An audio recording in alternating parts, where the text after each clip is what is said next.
The transport ship docked with the massive orbital station that floated in the darkness of space. Jake Morrison pressed his face against the window and watched as the station grew larger. It was huge, bigger than anything he had ever seen before. The metal structure gleamed under the light of a distant star.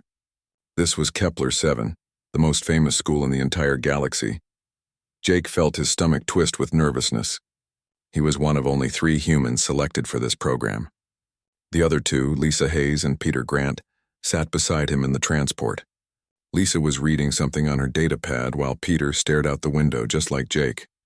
They had trained together for 6 months back on Earth, learning about alien cultures and customs. But nothing could really prepare them for this moment. The transport doors opened with a soft hiss. Cool air rushed in and Jake caught his first smell of the station. It was strange, like flowers mixed with metal and something else he could not identify. They walked down the ramp and entered a large hall filled with alien students. Jake tried not to stare, but it was impossible.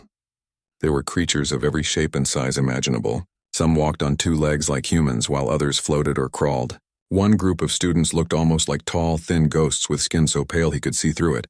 Another group was covered in soft fur and had eyes as big as baseballs. A third group had scales that changed colors as they moved. When the alien students noticed the humans, the entire hall went quiet. Every eye turned to look at them. Jake felt his heart beating faster. He raised his hand and waved, trying to smile in a friendly way. The reaction was not what he expected. The furry aliens stepped back quickly. The ghost-like aliens moved to put more distance between themselves and the humans. Even the teachers looked uncomfortable. "Why are they acting like that?" Peter whispered. "I don't know." Lisa answered quietly. "Let's just follow the guide." A tall alien with 4 arms approached them. His skin was smooth and green, and he wore what looked like a professor's robe. He introduced himself as Professor Kelthrian, the head of the exchange program. His voice was kind, but Jake noticed that he kept at least 2 meters away from them at all times. Professor Kelthrian led them through the station, explaining the rules and showing them important locations. The medical bay was here. The cafeteria was there. Their sleeping quarters were down this hall. The whole time, other students moved out of their path like water flowing around rocks. Nobody wanted to get close to them. When they reached their assigned rooms, Jake was surprised to find they each had their own space. Most alien students shared rooms with 3 or 4 others, but the humans were given private quarters. Professor Kelthrian explained it was for everyone's comfort, but Jake suspected it was really because nobody wanted to room with them. That evening, they went to the cafeteria for dinner. The room was enormous and filled with long tables where students sat in groups based on their species. Jake grabbed a tray and looked at the food options. Some of it looked normal enough, but other dishes were completely alien. He chose something that looked like pasta and found a seat at an empty table. Lisa and Peter joined him moments later. They ate in silence while feeling the weight of hundreds of eyes watching them. Jake tried to ignore it, but it was hard. He had expected some curiosity, maybe some questions. He had not expected to be treated like dangerous animals. About halfway through the meal, a group of 3 aliens approached their table. They were the ones with big eyes and soft fur. They looked nervous, holding their trays tightly. One of them, a female with brown and white fur, spoke in a small voice. "May we sit here?" she asked. "All other tables are full." "Of course," Lisa said with a warm smile. She moved over to make more room. The aliens sat down but positioned themselves as far from the humans as possible. They ate quickly, barely looking up from their food. Jake wanted to start a conversation, but every time he opened his mouth, the aliens tensed up. After a few minutes, they finished eating and left without saying another word. "This is going to be harder than I thought," Peter said, pushing his food around his plate. The next day was their first official class. It was called Introduction to Galactic Cultures, and it was held in a big lecture hall. Jake, Lisa, and Peter arrived early and took seats near the back. As other students filled in, a pattern emerged. Nobody sat within 3 rows of the humans. The seats closest to them remained empty, even as students crowded together in other areas.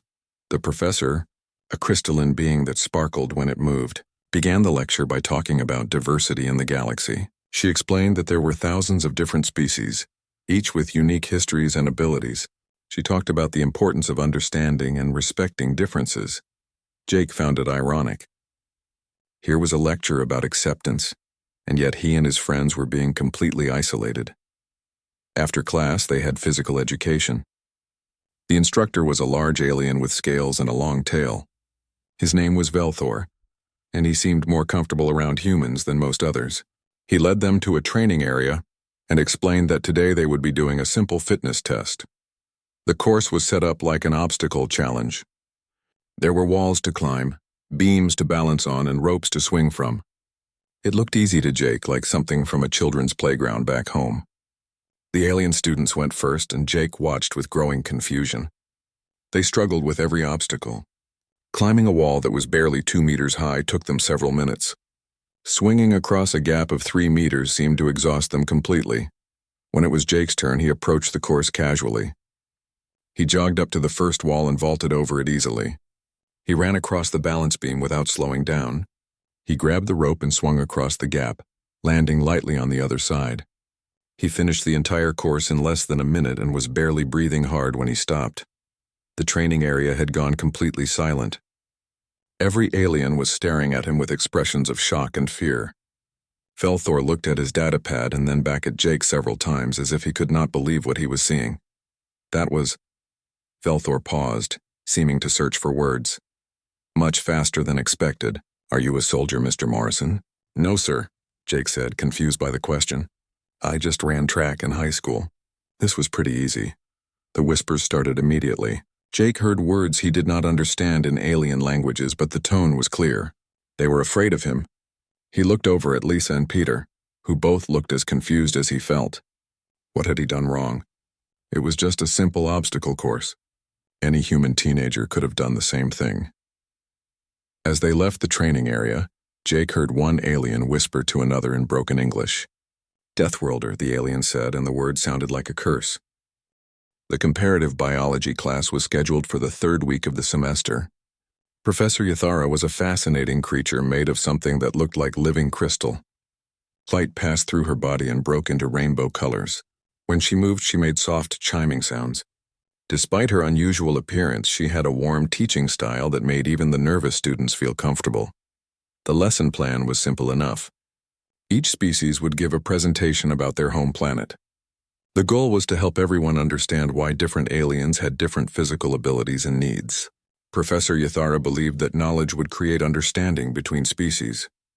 The presentation started with the ghost-like aliens, called Centaurians. Their representative was a tall male named Vestrin. He showed pictures of his homeworld on the large screen at the front of the classroom. The planet was beautiful, with soft pink skies and gentle rolling hills. He explained that their world had almost no temperature changes. It was always warm and pleasant. The gravity was much lighter than what the station maintained. Their air was thick and moist, perfect for their delicate bodies. "Our world has no large predators," Vestrin said proudly. "The most dangerous animal is the Kelmar, which is about this big." He held his hands about half a meter apart.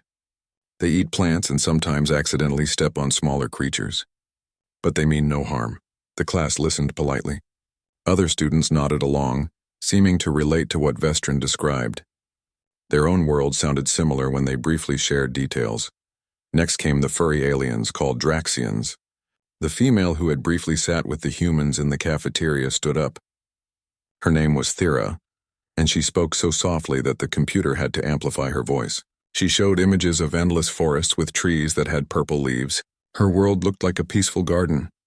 "We live in the trees mostly," Thera explained. "We eat fruits and nuts. There are some animals that might hurt us if we surprise them, but mostly we live in harmony with nature. Our weather is very stable. Rain comes gently every few days. We have never seen lightning or experienced strong winds." Again, the alien students seemed to find this normal. A few asked questions about the types of fruits or the height of the trees, but nothing seemed surprising to anyone. The Metherians went next. They were a species that needed to keep their skin wet, so they wore special suits that constantly sprayed them with mist. Their representative showed pictures of a world covered in shallow, warm oceans. They had no land predators because they had no land. Everything lived in the water, and everything lived peacefully. Their biggest danger was occasionally swimming into underwater plants that caused mild irritation. Jake was starting to notice a pattern. Every alien world sounded safe, comfortable, and easy to live on. These planets were like perfect gardens where nothing bad ever happened. No wonder the aliens seemed so fragile. They had never needed to be tough. Then it was Earth's turn. Lisa stood up and walked to the front of the class. She had prepared the presentation carefully, but now she felt nervous. She pulled up the first image, a picture of Earth from space. The blue planet with white clouds drew soft sounds of appreciation from the alien students. It did look beautiful.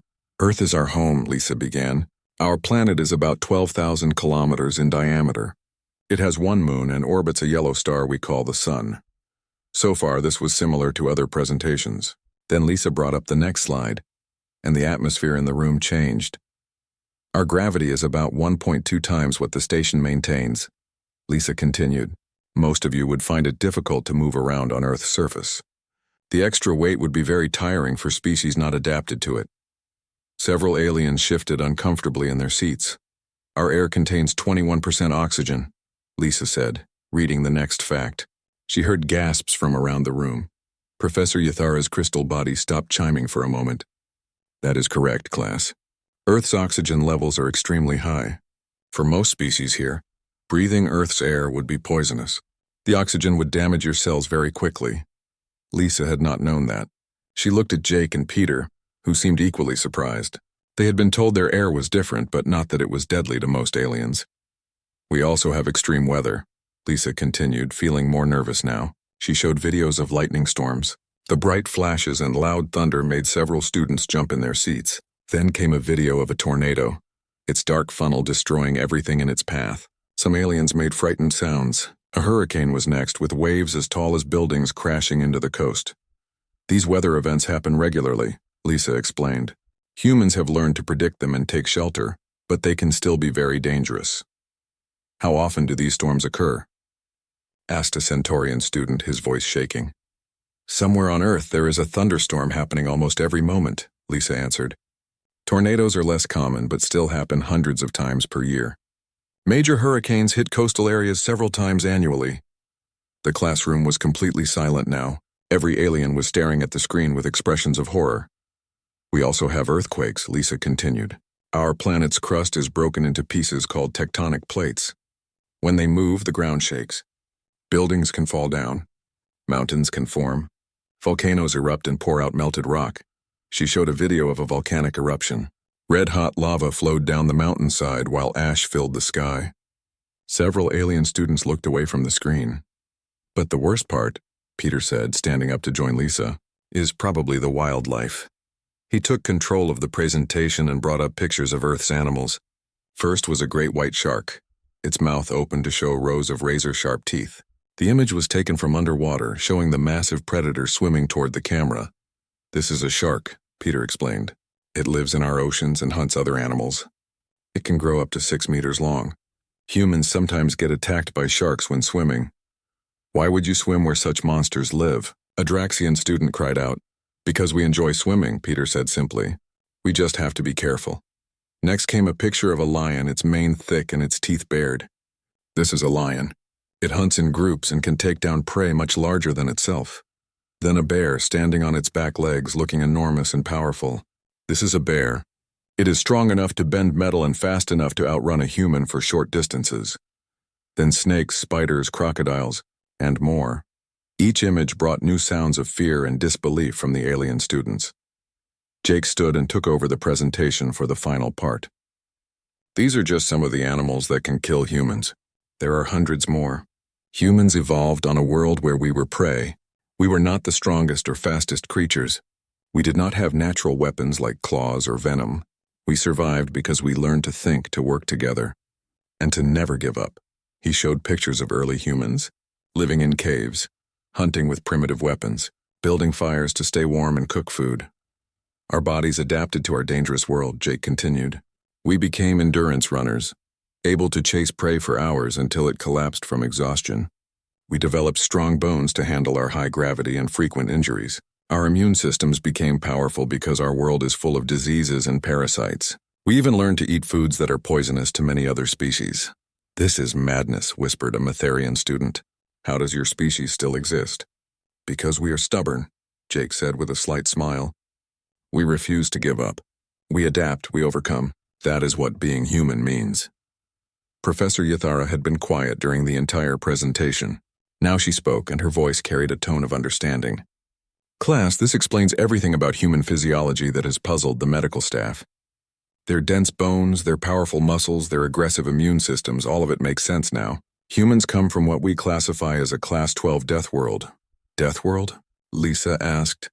A planet where survival requires extreme adaptations, the professor explained. Most species evolve on Class 1 or 2 worlds, which are gentle and safe. Earth is among the most hostile inhabited planets known to galactic science. Now we understand why humans seem so different. You are different because you had to be, just to survive. The word spread through the alien students like fire through dry grass. Deathworld. The humans were Deathworlders. No wonder they were so strong and tough. They came from a planet that was actively trying to kill them every single day. After the biology presentation, life at the station changed for the human students. The fear was still there, but now it came mixed with curiosity. Alien students who had avoided them before now watched from a distance. Some asked careful questions about Earth, though they always maintained a safe space between themselves and the humans. The word Deathworlder followed them everywhere they went. Jake found it frustrating. He understood the aliens were afraid, but he did not feel dangerous. He was just a college student trying to learn about other cultures. Peter seemed to take it better, making jokes about being a scary monster. Lisa tried to be patient, answering questions when aliens worked up the courage to ask them. 3 weeks after the biology presentation, Professor Kelthrian organized a field trip to the station's botanical gardens. Every alien species needed different types of plants to feel comfortable, so the gardens were divided into sections. Each section maintained the environment of a different home world. It was one of the most impressive parts of the station. The students gathered in the main entrance, and Professor Kelthrian explained the safety rules. Stay with the group. Do not touch plants from other worlds without permission. Be respectful of everyone's needs. The professor seemed more nervous than usual, and Jake noticed he kept glancing at the human students as if worried they might break something. The first section they visited was the Karathi garden, full of plants with thick leaves and bright flowers. The air was warm and slightly humid. Students from various species moved through the garden, taking notes and examining the unusual plant life. Jake found it beautiful, but not too different from gardens back on Earth.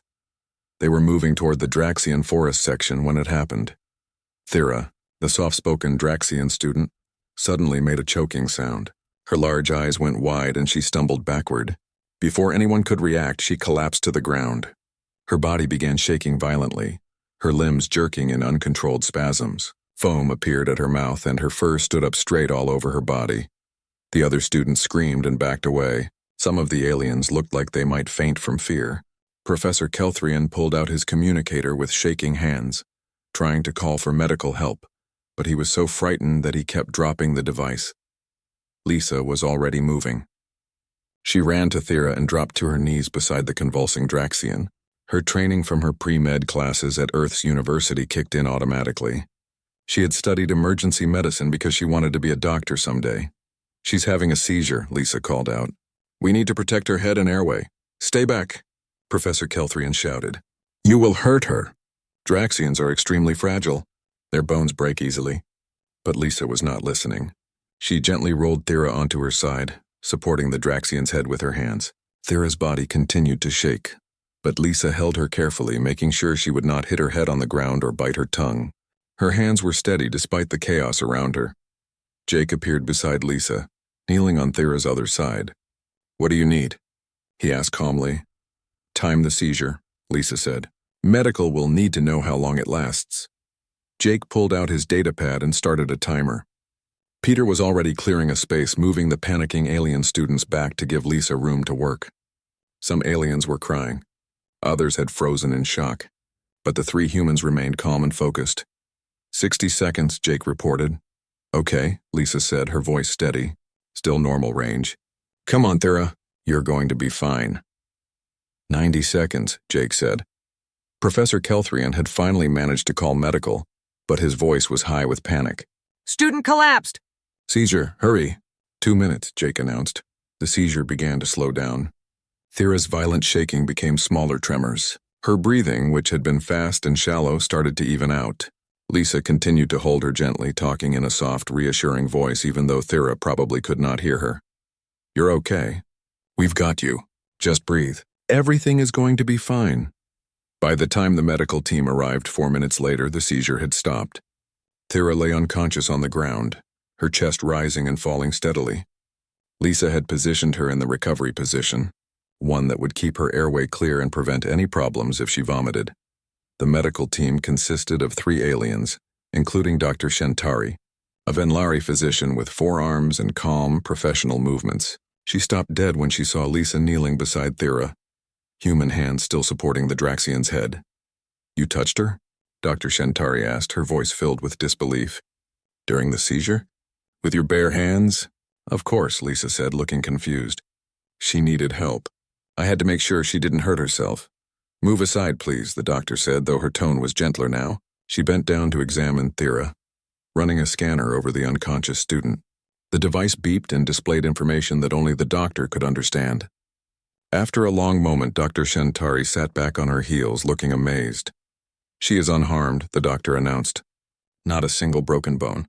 No internal injuries. Ms. Hayes, do you understand what you just did?" "I helped someone having a seizure," Lisa said, still confused by the reaction. "It's basic first aid." "Basic first aid," Dr. Shentari repeated slowly. She looked at Lisa like she was seeing her for the first time. "Ms. Hayes, Draxian physiology is incredibly delicate. Their bones are hollow like birds on your world. Their organs are sensitive to even slight pressure. When we treat them medically, we use special fields that let us work without direct contact. One wrong move, one moment of too much pressure, and we could kill them." Lisa looked down at her hands, suddenly understanding. Her Deathworld strength, trained to survive on a planet with high gravity and constant danger, could have easily crushed Thera. But she had not. Years of learning to be gentle with pets, with younger siblings, with fragile things had taught her perfect control. "I was careful," Lisa said simply. "Humans have to learn to control our strength. We live around fragile things all the time. Babies, small animals, delicate objects. We learn from childhood how to be gentle when we need to be." Peter spoke up from where he stood. "My little sister is 3 years old. I can pick her up and carry her without hurting her. Every human learns this. Strong doesn't mean clumsy." Dr. Shentari shook her head in wonder. "A species from a death world evolved to survive in hostile conditions has learned gentleness as a survival trait. That is remarkable. That is something I never expected." The medical team carefully lifted Thera onto a floating stretcher and took her to the medical bay. The field trip was canceled, and the students returned to their dormitories. But the story of what happened spread through the station faster than light speed. That evening, Jake, Lisa, and Peter sat together in the cafeteria. For the first time since arriving at the station, other students approached them voluntarily. A group of Centaurians asked Lisa about human medicine. A Matharian student wanted to know how humans learn to control their strength. Even some of the teachers stopped by to thank Lisa for her quick action. The fear was still there, but now it was mixed with something new. Respect. 2 days later, Thera was released from the medical bay. The doctors had determined she had a rare condition that caused seizures, something that had never shown up before. They gave her medication to prevent future episodes and cleared her to return to classes. Her first stop was to find the human students. Jake, Lisa, and Peter were in the common study area when Thera approached. She walked slowly, still weak from her ordeal, but her large eyes were clear and focused. She stopped in front of Lisa and bowed deeply, a sign of great respect in Draxian culture. "You saved my life," Thera said softly. "I was told that if you had not acted so quickly, I might have died or suffered permanent damage.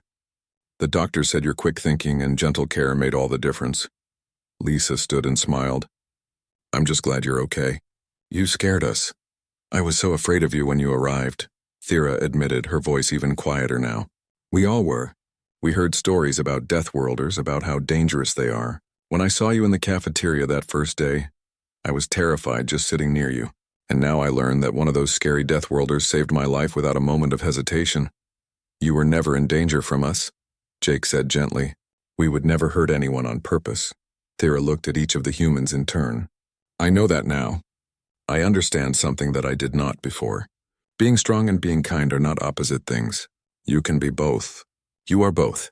She reached out slowly and offered her hand to Lisa, palm up, a gesture of trust in Draxian culture. Lisa carefully took her hand, mindful of the delicate bones beneath the soft fur. "Friends?" Thera asked. "Friends," Lisa agreed. Word of this moment spread too. The image of a tiny, fragile Draxian holding hands with a human Deathworlder became a symbol throughout the station. It represented something important, something that many aliens had not considered before. Strength without compassion was just violence. But strength with compassion, control with caring, that was something special. That was what made humans more than just dangerous creatures from a death world. That was what made them people worth knowing. The semester was moving along, and the atmosphere at Kepler 7 had shifted in subtle ways. After Thera's incident, more alien students were willing to interact with the humans. They still maintained some distance, and there was still fear in their eyes, but now there was also curiosity, and even admiration. The humans were no longer complete outcasts. Jake had made friends with a Centaurian student named Kelmora, who shared his interest in stellar navigation. Lisa spent time with Thera, teaching her about Earth medicine and learning about Draxian healing practices. Peter had connected with a Matharian named Sol over their shared love of music. Despite coming from completely different worlds, every student at the station was required to complete survival training as part of their education. The training was designed to prepare them for emergencies that might happen in space. The scenarios were carefully created to match each species' abilities, presenting challenges that were difficult but possible to overcome. The humans were assigned to a mixed group for their training session. Along with Jake, Lisa, and Peter were Thera, two Centaurians named Vestrin and Kelmora, and the Matharian student Sol. The seven of them gathered outside the training deck on a calm afternoon, chatting nervously about what to expect. The instructor, a serious Karathi named Genric, explained the scenario. They would be responding to an emergency aboard a damaged cargo ship. Their task was to locate survivors, provide first aid, and reach the escape pods before the ship's power failed completely. It sounded straightforward enough. The environment will be challenging but safe, Genric assured them. The simulation is designed to test your problem-solving and teamwork skills. You have 1 hour to complete the objectives. They entered the training deck through a heavy door that sealed behind them with a loud clang. The simulation had transformed the large room into the interior of a damaged ship. Sparks flew from broken panels. Smoke filled the corridors. Emergency lights flickered red. It looked very realistic. "Okay, team," Jake said, taking a leadership role naturally. "Let's split into pairs and search for survivors. Lisa and I will take the left corridor. Peter and Thera, you take the right. Vestrin, Kelmora, and Sol check the central area." The team split up and began searching. Jake and Lisa moved carefully through the smoke-filled corridor, calling out for any simulated survivors. The training was going exactly as planned. Then something went terribly wrong. Jake felt it first. The gravity suddenly increased. It was subtle at first, but within seconds it had climbed to full Earth normal. For Jake and the other humans, this was just like being home. But for the alien students, it was crushing. Through the communication system, Jake heard cries of distress. Peter's voice came through, urgent and worried. "Something's wrong. Thera just collapsed." Jake and Lisa ran back toward the central area. The temperature was dropping rapidly. He could see his breath now. The air felt different too, thicker, richer. The oxygen content was increasing toward Earth levels. They found the alien students in the central chamber. All 4 of them were on the ground. Vestrin and Kelmora were gasping, their translucent skin turning an alarming shade of blue. The oxygen-rich air was burning their lungs. Sol's skin was already cracking in the cold, dry environment. Thera was curled into a ball, her small body unable to function under the crushing gravity. Peter was at the control panel, his fingers flying over the interface. "The emergency override isn't working. The system is completely locked." "I can't fix it." Lisa checked Vestrin's pulse. It was racing fast and irregular. "They don't have much time. This environment will kill them in minutes." Jake looked around the training deck, his mind working fast. They were trapped in an environment that was deadly to the aliens but normal for humans. The rescue team had been called, but it would take at least 20 minutes for them to override the security systems and break through the sealed door. The aliens did not have 20 minutes. "We need to create a shelter," Jake said, making a decision. "Somewhere we can protect them from the worst of the environment. Peter, find anything we can use to build walls. Lisa, triage. Figure out who needs help most urgently. I'll do the heavy lifting." For the next 15 minutes, the three humans worked with desperate speed. Jake used his Deathworld strength to tear apart training equipment, ripping metal panels off walls and breaking support beams. Under normal circumstances, this would have required power tools. But Jake's muscles, evolved to function in Earth's high gravity, made quick work of it. Peter found emergency supplies and began constructing a makeshift heating unit. He tore his own jacket apart to create insulation. His hands moved with precision born from growing up in a world where survival often depended on quick thinking and improvisation. Lisa performed triage on the alien students. Vestrin and Kelmora needed the most help. Their respiratory systems were failing in the oxygen-rich air. She used torn fabric to create crude filters, helping to reduce the oxygen concentration they were breathing. It was not perfect, but it was better than nothing. Jake built a small shelter in the corner of the room using the metal panels he had torn free. It was crude but functional, with walls that would trap heat and create a smaller space to warm. Peter got the heating unit working and placed it inside. The temperature began to rise slightly. "Get them inside," Jake ordered. He carefully lifted Vestrin, mindful of the Centaurian's fragile bone structure. Despite the urgent situation, his hands were gentle. He had learned long ago how to control his strength. Lisa helped Kelmora while Peter guided Sul and Thera into the shelter. Inside the cramped space, the humans shared their body heat with the aliens. They rationed the makeshift breathing filters, taking turns to give the alien students the cleaner air. They talked constantly, keeping everyone awake and calm. Thera was panicking, her breathing too fast in the thin, oxygen-rich air. Lisa held her carefully, demonstrating breathing exercises. "Look at me, Thera. Breathe with me, in slowly, in, out, you're okay. We've got you." Vestrin was slipping in and out of consciousness. Jake kept checking his pulse, monitoring for any signs that his condition was getting worse. "Stay with us, friend. Help is coming. Just hold on a little longer." Peter kept working on the control panel, refusing to give up. His fingers were numb from the cold and his breath came out in white clouds, but he kept trying to override the system. Even though he knew rescue was coming, every second he could shave off the wait time might save a life. The minutes crawled by like hours. The humans were cold and exhausted, but they never stopped. They kept the aliens warm. They kept them breathing. They kept them alive. Finally, after what felt like forever, they heard sounds outside the training deck. Metal groaning. Tools cutting through the sealed door. Voices shouting. The rescue team had arrived. The door burst open and Professor Kelthrian rushed in, followed by Dr. Shentari and a full medical team. They stopped short when they saw the scene before them.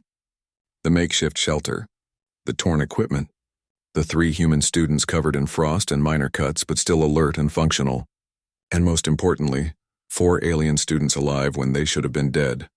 The medical team immediately took over, moving the aliens onto stretchers and rushing them to the medical bay. The humans followed more slowly, their job done. They were exhausted, cold, and hurting, but they were satisfied. They had saved their friends. In the medical bay, Dr. Shentari examined each alien carefully. After a long hour, she emerged to speak with the humans who were being treated for minor injuries and hypothermia. "They will all recover fully," the doctor announced. "Vestrin and Kelmora have some lung damage, but it will heal. Sol's skin is cracked but not permanently damaged. Thera is just exhausted. You saved them. In an environment that would have killed them in minutes, you found a way to keep them alive for 20 minutes. Professor Kelthrian stood beside the doctor, and Jake could see tears running down his face. "I have been a teacher for 40 years, the professor said, his voice shaking. "I have never seen anything like what you 3 did in there. The ingenuity, the quick thinking, the refusal to give up, but most of all, the care you showed for your teammates. You risked your own safety to protect them." "They're our friends," Jake said simply. His lips were blue from the cold, and his hands were bandaged from cuts he had received while tearing apart the training equipment. That's what humans do. We protect our friends. We never leave anyone behind. That's what humans do, Professor Kelthrian repeated softly as if testing out the idea. He looked at the 3 young people before him with new understanding. "Perhaps we have been thinking about this wrong. We saw you as dangerous because you come from a dangerous world. But your world did not make you cruel. It made you resilient. It made you strong. And somewhere along the way, it also made you compassionate." The story of what happened in the training deck spread throughout the station within hours. The humans who could survive anywhere had chosen to use their abilities to save those who could not. The Deathworlders were not monsters to be feared. They were protectors to be valued. The training deck incident became a turning point not just at Kepler 7, but throughout the Galactic Educational Council. The story spread from station to station, from planet to planet. 3 human students had saved 4 alien lives in an environment that should have been impossible to survive. The incident forced the galaxy to reconsider everything they thought they knew about Deathworld species. The final weeks of the semester saw a complete transformation in how the alien students interacted with Jake, Lisa, and Peter. The fear had not vanished entirely, but it had been replaced by something much more valuable: respect, understanding, and in many cases, genuine friendship. Thera had become particularly close to the humans. She often sat with them at meals, no longer afraid to be near them. Other students followed her example. Soon the once empty seats around the human table were filled with aliens from various species, all eager to learn more about Earth and its inhabitants. One evening in the common area, a group of students gathered around Jake as he showed pictures from home on his datapad. He scrolled through images of his family, his hometown, the mountains near where he grew up. The alien students looked at each picture with fascination. "That is your family home?" Kelmora asked, pointing at a picture of a simple wooden house. "It looks so exposed. There are no protective barriers?" "We don't need barriers," Jake explained. "I mean, we have walls and a roof to keep out weather, but nothing like the fortified structures you're thinking of. Humans have lived in houses like this for thousands of years." "But what about predators?" a Draxian student asked. "What stops them from entering while you sleep?" "Doors locked," Jake said with a smile. "And honestly, most predators avoid human settlements. They learned long ago that humans are dangerous when threatened. We might not have claws or teeth, but we have tools and weapons. And we work together. A human community is not easy prey." Lisa joined the conversation, sitting down with her own datapad. "The thing you all need to understand is that humans learned to turn our weaknesses into strengths. We're not naturally strong compared to Earth's predators, so we invented tools.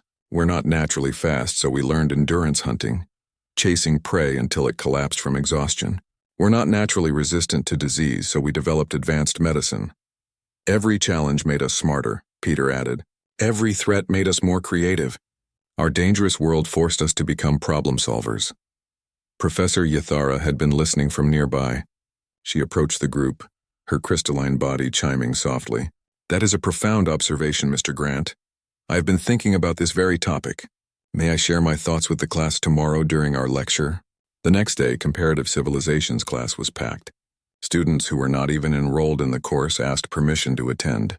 Word had spread that Professor Yathara was going to discuss human evolution and culture, and everyone wanted to hear it. The professor began her lecture by displaying images of various planets, showing the evolutionary paths of different species. Then she showed Earth, with all its dangers clearly visible: storms, predators, geological instability. "I have been studying humans since they arrived at this station," Professor Yathara said. "At first, like many of you, I was frightened. How could a species from such a terrible world be allowed among us? What if their violent nature made them dangerous?" She paused, letting her words sink in. "But I was making a fundamental error in my thinking. I assumed that a violent world would create a violent species. What I failed to consider was that a challenging world creates an adaptable species. Earth did not make humans cruel. It made them resilient. Let me explain what I mean." She brought up a chart showing human evolution. Humans survived not through individual strength, but through cooperation. A single human is vulnerable, but humans working together can overcome almost any obstacle. This forced them to develop strong social bonds, empathy, and communication skills. Jake watched as the alien students leaned forward, fascinated. "Consider what we witnessed during the training deck incident," the professor continued. 3 humans could have easily saved themselves and left their alien teammates to die. The environment was dangerous to the aliens, but normal for the humans. Self-preservation would suggest they should have prioritized their own safety. But they didn't. Thera spoke up from her seat. "They immediately started working to save us." "Exactly," Professor Yathara said. "Because human evolution taught them that the group's survival is more important than individual survival. This is why humans have such strong protective instincts. This is why they will risk themselves for others. It is literally built into their nature." She showed images of human families, human communities, humans helping each other during disasters. On Earth, survival often depends on cooperation. A human alone is vulnerable. Humans together are nearly unstoppable. A Centaurian student raised his hand. But Professor, they are still so strong, so dangerous. How can we be certain they will not hurt us? Before the professor could answer, Lisa stood up. May I address that? Please do, Ms. Hayes. Lisa walked to the front of the class. She looked at the alien students, seeing their lingering fear, and she understood it. I want to tell you about my little brother. His name is Charlie, and he's 5 years old. He's small and fragile, just like you would consider yourselves. When I play with Charlie, I have to be incredibly careful. I'm so much bigger and stronger than he is. If I'm not careful, I could accidentally hurt him. She pulled up pictures on her datapad. A small human child playing with a large dog, a teenager holding a baby bird, a man carefully helping an elderly woman. Every human grows up learning to control their strength. We live in a world with fragile things, babies, small animals, delicate plants, breakable objects. From the time we're children, we're taught to be gentle when gentleness is required. Peter stood to join her. My grandmother is 80 years old. She's frail and moves slowly. When I help her, I use the same care that I would use with any of you. Strength without control is worthless. Any human who can't control their strength is considered dangerous and reckless. Jake added his voice. We're not gentle despite being strong. We're gentle because we're strong. We know what damage we could cause if we weren't careful, so we learn to be careful. It's part of being human. The class was silent for a moment. Then Vestrin stood up. The tall Centaurian walked to the front of the class and stood beside the humans. His translucent skin still showed some signs of the damage from the training incident, but he was recovering well. I want to say something, Vestrin announced. When the humans first arrived, I was terrified of them. I avoided them. I warned my friends to stay away from them.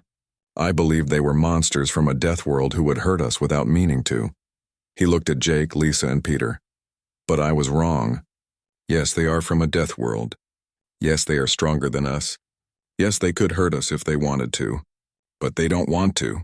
When I was dying in that training deck, Jake Morrison held me with hands that could crush my bones, and yet he was so gentle that he did not cause a single bruise. That is when I understood. These are not monsters. These are people who learn to be strong and kind at the same time. Other students began standing up one by one. Thera stood. Kellamora stood. Sul stood. More and more alien students rose to their feet in a show of respect. Professor Yathara's crystal body glowed brighter. This is what I hoped you would all learn. Differences are not inherently dangerous. What matters is how we choose to use our differences. Humans could have used their strength to dominate. Instead, they use it to protect. They could have used their resilience to be selfish.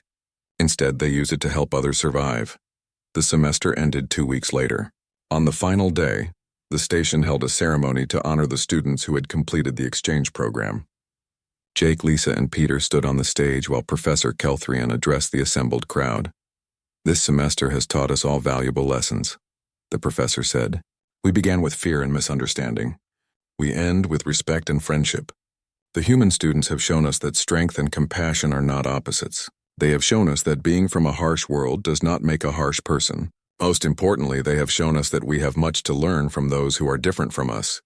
He presented each human with a crystal medallion, a high honor in galactic culture.